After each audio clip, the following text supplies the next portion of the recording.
I'm so excited because today we have some new Throne and Liberty news, and this is posted over on the Throne and Liberty Online website, and I'll include a link to the description.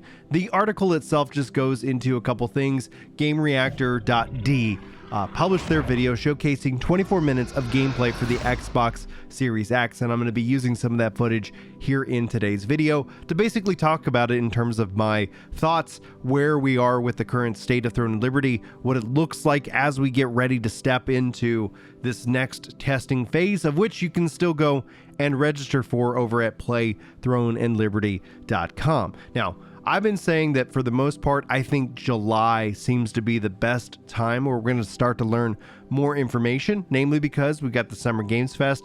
It's long past. The crazy month that is June in terms of its release has also been passed, and now we're looking towards July and to obviously the fall, where we should get more and finalized release date information. But let's jump into the gameplay footage specifically, because while it shows off the tutorial, the character creator, and so much more, as a controller player myself, this is what I love to see. Now, when I talked to the Amazon devs who had, obviously leaked the information to me about the game and how it plays on controller, that is something I'm very thrilled about.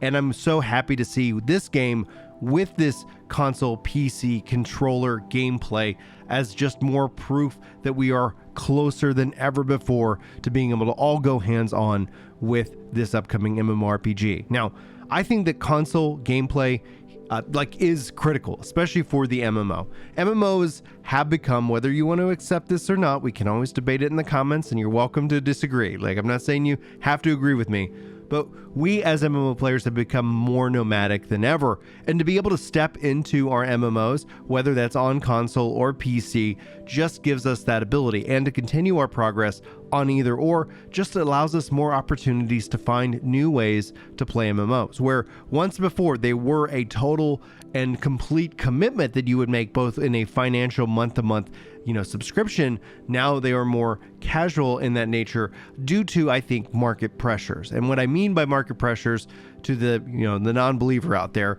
is that there are more games that you could ever hope to play and experience in your lifetime. And I think gamers have started to hopefully give themselves permission that it's okay to take breaks, it's okay to step in and check out other games, and return to games when there's content to drop. Because right now I'm seeing nothing but Black Desert Online, being kind of a big push, big proponent of people coming back and checking out the latest update, which to me that says, hey, new content, want to check it out. It's a better world that we live in with more player choice, as opposed to here's the 3 games that you might get this year alone. But anyway, that's a little bit beyond maybe the scope of discussion for today. So what we see here as it goes into the main game, and we're jumping around with the footage through different sections, kind of avoiding any kind of story spoilers, or even though it's not in English, but to avoid any chance that you might have your story or your moment ruined, you can see that the game is clearly teaching you using the controller inputs on how to play this game. And this is running on the Series X. Obviously PlayStation 5 is included, and I think that's going to open up the game to the largest possible amount of people possible. And what's going to be really fundamentally interesting, just from a data scientist level, because that's where I kind of get, hello, by the way, my name's Brian. I think I should have introduced myself, but it doesn't matter. We're having fun. The idea here is that with autoplay, with the fact that you can offline farm, with these systems being adjusted and kind of, tweaked, will this be a game that a lot of people respond to? We see a lot of vocal response to saying that they don't like the system or they don't like that system, and that's all well and good from a critique perspective.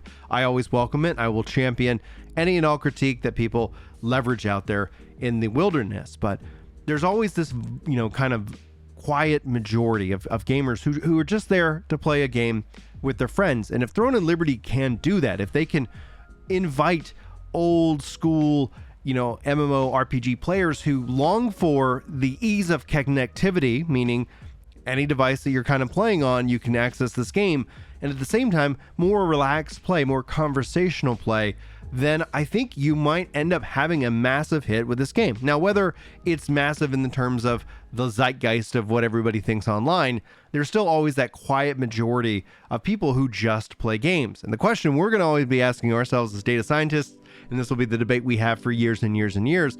Oh, it's just people auto farming. That's why the numbers are so high. Oh, it's just people doing X, Y, and Z. That's why the numbers are or remain so high. They're not actively playing the game. And I'm going to admit firsthand, as somebody who works from home, having the ability to let the game kind of play itself while I work is kind of appealing. It's actually more appealing than watching a streamer play a game. And I would love to know your thoughts on that subject alone. Now, I'm not here to waste your time. Maybe that's a discussion that we should have in a future video.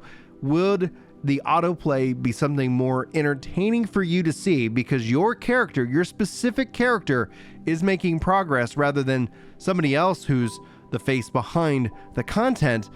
Well, I'd love to know. I'd love to hear your thoughts and exploration in that mindset. But anyway, guys, check out if you want to see the full 24 minutes of footage for the Xbox Series X. I would assume that the PlayStation 5 is also very similar and on par. Visually looks very impressive. I think you're going to have a much, the game already in my mind looks very beautiful on PC.